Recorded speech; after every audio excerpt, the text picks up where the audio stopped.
Don't get angry, get even. Martin Brundle predicts Lewis Hamilton will be a force of nature this season after controversial 2021 F1 world title loss to Max Verstappen, who won't change his aggressive style of driving in 2022.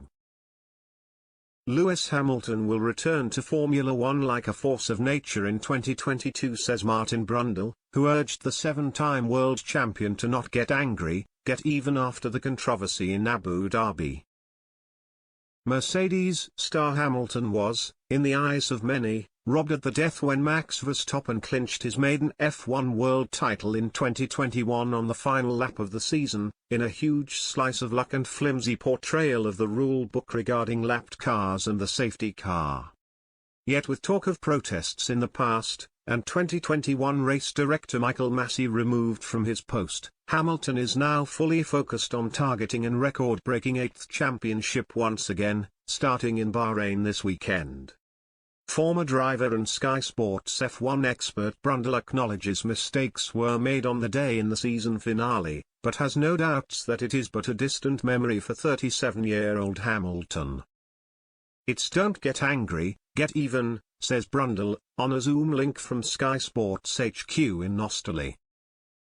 "I can understand why he went on the missing list for a while on social media, but I do think he's back. He's 37 years old, but from what I saw of his driving last year, he was driving as well as I've ever seen him. Clearly fitness is not an issue, the drivers don't get so many big shunts these days with the knocks on the head. He is physically in great shape and I think he'll be a force of nature when he comes back." Notably absent on social media for nearly 2 months following Abu Dhabi, the rumour mill on Hamilton's future went into overdrive. Did Brundle, who will return regularly in 2022 with his famed pre-race grid walk for Sky, ever see Hamilton calling it a day, after a season finale firmly under the microscope? Not a jolt.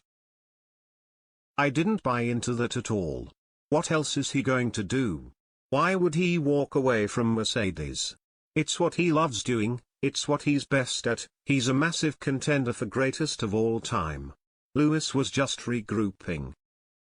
As for Verstappen, who led for so much of the season only to clinch his first crown in a last-gasp overtake, there will be no let-up, having signed a £40m a year extension at Red Bull until 2028. Asked by Sportsmail if the Dutch 24-year-old may tone down his aggressive mindset on the track, with Saudi Arabia last year in particular over the top, Brundle said, "I think his style is his style, the others are going to have to change their style around him." If you listen to Esteban Ocon, who raced against him in junior racing and others in karting, it's quite clearly the modus operandi, of envy of how he goes about his racing. He's aggressive. I don't think there's an asterisk against Max's championship. It was over 22 races, it was really unfortunate what happened in the end. It was really sad. It upset a lot of people, not just Lewis fans. I think they should publish the report as to what happened.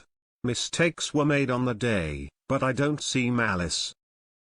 One storyline set to play out this year will be Hamilton's new teammate George Russell, who moves from Williams to take the seat of Valtteri Bottas. With new regulations giving renewed hope to the likes of Ferrari and McLaren, with Lando Norris also having signed a new deal for the Brit-based team, Brundle acknowledges that the future of British drivers looks bright. Firstly, on Russell, he states, "The pressure will be intense. For me, it's like a bright light on a flower, intense heat on a flower. Some flowers flourish, some wilt and die. I think George has got the confidence to handle it, he's certainly got the talent and the feel and a gift behind the wheel of a racing car, I have no doubt about that. I think the biggest challenge is turning up every weekend and being absolutely on it with your E-game. Because that's what Lewis and the champions do, the championship contenders just keep turning up and delivering, that will be the hardest thing for him. You can have a bit of an off weekend in a Williams at the back of the grid, you can't in a Mercedes in the front of the grid." As for Norris, who is yet to win his first Grand Prix despite a few near misses, Brundle is suitably impressed. "Lando's the real deal. I see Lando has gone from boy to man in the last few years, on and off the track. He was sensational last year, could easily have won 3 on the bounce with a twist of luck. I'm a big fan of his. These kids are just great, exciting, personable, understand the value of media. They'll stop to have a chat, they're a pleasure and hope they stay like that.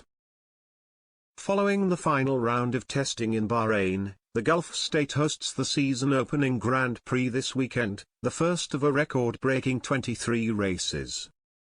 Yet amid an 8-month journey, including 10 races in 13 weekends after the summer break, here comes the million-dollar question: can the chasing pack challenge the duopoly of Mercedes and Red Bull? I do think not fighting for the World Championship last year has probably helped Ferrari and McLaren, Brundle says, with an optimistic tone. We're going to see a dramatic rate of change and we might see a few surprises in there. You've got to put your money on the usual suspects to get it right first, then the other smaller teams. The history of F1 suggests regulation changes tightens the pack, doesn't mean we won't get great racing in at the front.